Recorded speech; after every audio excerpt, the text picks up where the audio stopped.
Ladies and gentlemen, boys and girls, I am Christian Moe. Welcome to another Auto Talk driving review. Today we are in the 2015 Hyundai Accent GLS sedan. For 2015, the Hyundai Accent hits the road with a pile of new visual improvements to make the compact sedan look much more upmarket than its price would suggest. The grille, headlights, and taillights have all been updated, and there are new 16-inch alloy wheels. Hyundai has also added 3 new colors to the lineup this year, but sadly our tester is not wearing one of the new hues. Overall, the new look is a bit less radical than the older car, and we think it looks a lot more handsome for it. So on the outside, the new exterior looks pretty good, and then they've made some pretty solid changes inside as well. So the basic shape of everything has kind of remained the same, but there's been a lot of nice little finish touches. So they have this new cloth on the seat, which you can see here, and it's like this nice wave pattern.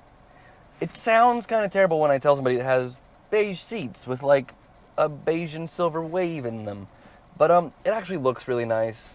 I do enjoy being in this cabin. It's a small, cheap car, but it does small, cheap car well. So the steering wheel is rubber, but it still feels nice.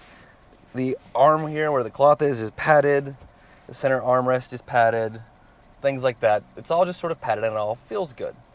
The dash up here is hard plastic, but it's got this nice texture on it. It looks really good. I like the sculpting that's done. So they've just added some nice little touches. There's silver painted trim on the dash, silver painted here on the door panels. Then I have these satin silver finished door handles, which is part of an option package. And then option packages. So this car, I've got like the preferred equipment package. So I've got controls here on the steering wheel for Bluetooth calling and radio control and volume and cruise control and that sort of stuff. And I've got satellite radio and all that sort of gizmo and gadgets, and then that comes with the satin finished door handles. That's only a couple $100. Let's take a look at the sticker here. So for $600 for that preferred equipment package, you get the steering wheel mounted controls, cruise control, Bluetooth, steering wheel tilts and telescopes, and then I have a sliding armrest with a storage cubby. So that's $600. Not a ton of money on a car, and a good little bit of equipment, especially it's items that you'll actually want to have. The only other option I have is the style package, which was at $800. That is the piano black interior accents, fog light, 16-inch alloys, rear brake discs, and projector headlamps. So a lot of those nice features that we liked on the front and on the outside are part of my little appearance package. But still, that's only $800. So I have $1,400 in packages. The destination fee on this car is $810. So, like, that's nothing as far as money is concerned.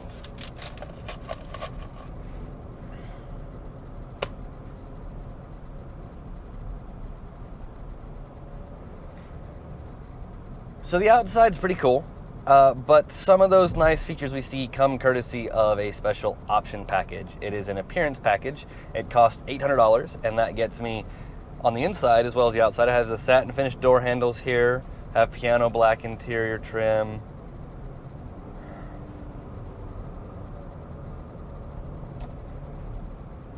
So the new exterior looks pretty good, but some of those pieces that we saw, like the 16-inch alloys and the cool headlamps, come with an option package called the appearance package. When you get that appearance package, you also get some bits inside of this interior here. So I get satin finished door handles. I have piano black trim on the dash. I've got some of those nice little subtle, more luxury touches that comes from the appearance package, along with, the nicer headlamps and the alloy wheels and the rear brake discs and that sort of stuff. So it's kind of a nice package to have, but even without it, this interior is still kind of a nice place. Hyundai does a pretty good job with their cheap cars in making their cheap cars feel nice, even though they're cheap. So for starters, the steering wheel, it's just a rubber steering wheel, but it feels pretty good. It's not that hard. There's a bit of flex to it, a bit of squeeze, so it feels more like rubber, less like plastic. They also do a great job with picking sort of their finishes for things. So for 2015, one of the new things is this interior cloth. So I have this tan interior cloth with this like wave design pattern, and it's on the doors and it's on the seats, and it looks nice. I mean, it sounds kind of cheesy to say, look at this weird textured wave pattern on my beige seats, but it actually does look nice. And a lot of other pieces are just sort of smartly done. So the dash, big slab of plastic, nice and hard. But it's sculpted in a really interesting way to give it several different levels. There's a lot of texture to it. It's got this beautiful little dimpled pattern on it that actually feels kind kind of cool to touch. Like I said, it is still hard, scratchy plastic, but it looks good. And the dash is sort of set up and away from you, so you're not very likely to touch it. So that's nice. Things that you do touch, feels good. Again, I got this piano black trim up here. I have this nice silver trim that surrounds that. There's silver trim on the door. I've got silver trim on the steering wheel. You know, things that should be padded are padded. So like I've got padding here on the door, my arm's gonna hit the door. My armrest is padded. Like, it's all that sort of stuff. You know, they try and get the nice luxury features. You know, they've got the C-pillar here isn't cloth, like in some nicer interiors, but it looks like it's cloth, so at least it looks nice. Like, they try and give you as much of a nice appearance as they can without charging you to get that appearance, because this is a very cheap car. But I tend to like cheap cars, and I tend to like fun, frolicky cars, and this definitely has that going for it as well. So underneath the hood is a little 1.6 liter engine, naturally aspirated direct injection mill from Hundai. It's been in the accent for a couple of years now, but it's 137 horsepower.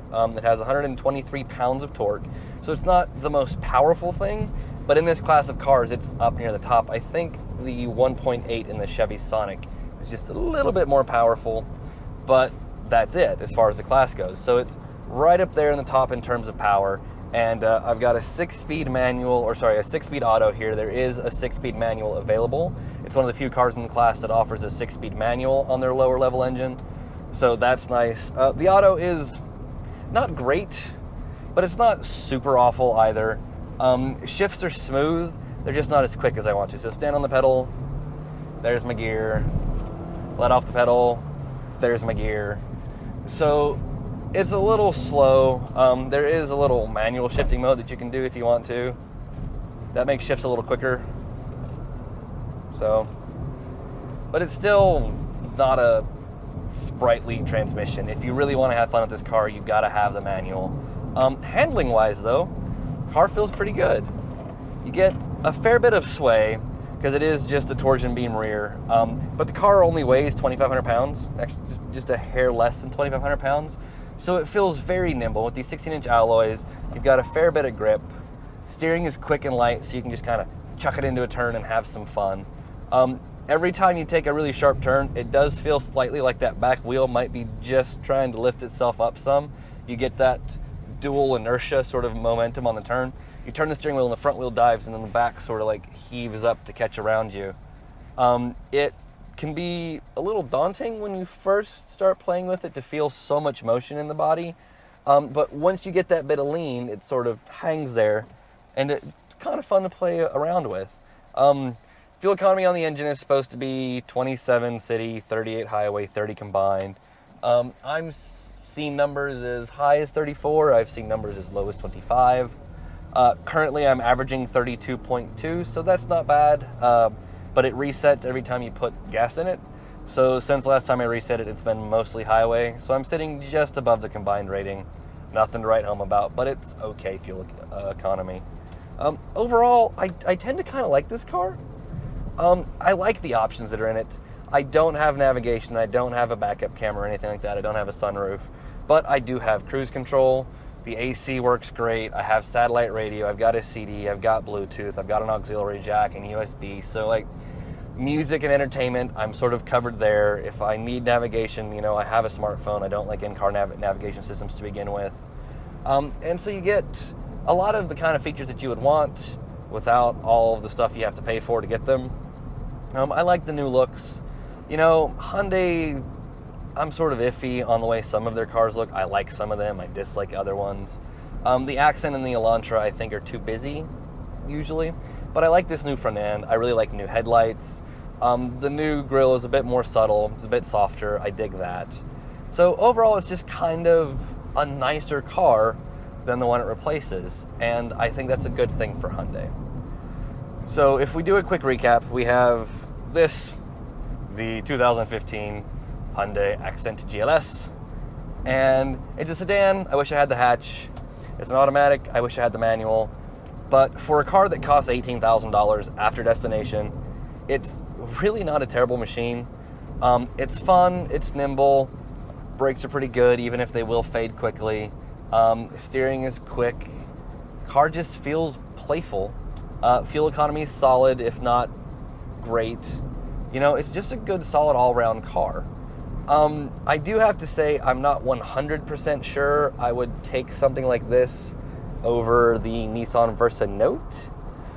Mostly because even though the Note is a lot slower and a lot less powerful, you get much better equipment at this price point, and you get a lot more interior space. And I think for somebody in this class of car, those are big, big selling points. They're not entirely in it for performance. They're in it for practicality, equipment, stuff like that. So I'm a little on the fence there. I really dig the Nissan, but this car has sort of tried to win me over, and it's doing a pretty decent job of it. So again, I'm Christian Mo. Thank you for hanging out with me in the 2015 Hyundai Accent. I'll see you guys next time. Don't forget, if you want to see more about this car, you can find our full written review on AutoTalk.com. If you enjoyed this video, please like, subscribe. You know, we like those little thumbs up. If you hated this video, please give us a thumbs down. Write in the comments. Let us know what you didn't like, because we want to make these things better for you, and the best way to do that is to know what you didn't like about it. So again, I'm Christian Mo for AutoTalk.com. I will see you guys next time. Cheers.